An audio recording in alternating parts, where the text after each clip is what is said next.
So I'm going to give you guys a little bit more detail concerning this pastor bringing in people in the church to have sex so that they can have a baby while everybody was praying for him.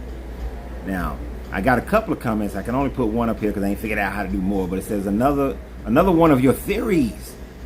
But how much further will these vain thoughts take you? Well, these vain thoughts are going to take me a very long way. It's going to take me to a higher level of consciousness is where it's going to take me.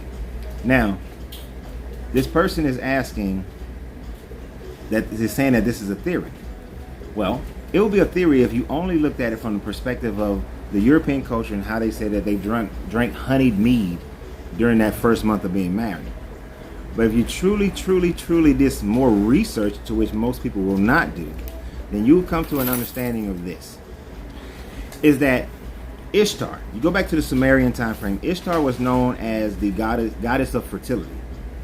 And in the temples of Ishtar, because of the ritual between her and her husband Dumuzi, when he would come from the underworld in and around March after the spring equinox, and they would have sex, and their sex energy would bring about fertility across the land.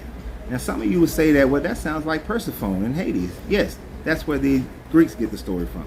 It also sounds like the goddess Aphrodite. Yes, that's where the Greeks get the stories from too.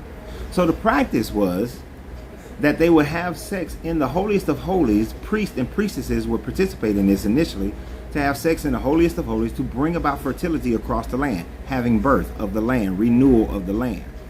Now some European scholars have said that this was called sacred prostitution in order to downgrade. But the ancient people also realized that this practice of having sex in the holiest of holies to bring about fertility to the land was also practiced to bring about fertility within the man, within the woman, and so that the man's seed would take hold and they would have a holy baby, an immaculate conception. This was the immaculate conception. Now you may not like those facts, but this is what the Sumerians wrote. This is what the Akkadians wrote. The names are slightly different. It might be Inanna to the Sumerians, it's Ishtar to the Babylonians, it's Asarta to the Akkadians. So the names change based on the culture, but the story still remains to be exactly the same story, which is why they practice this. The priests and priestesses did it first, and then the common people made that a part of what they did. Now they may have done that just to raise a little money, because they had to pay them a sacrifice in order for them to have sex in the holiest of holies every time as well. So it's much for my theory.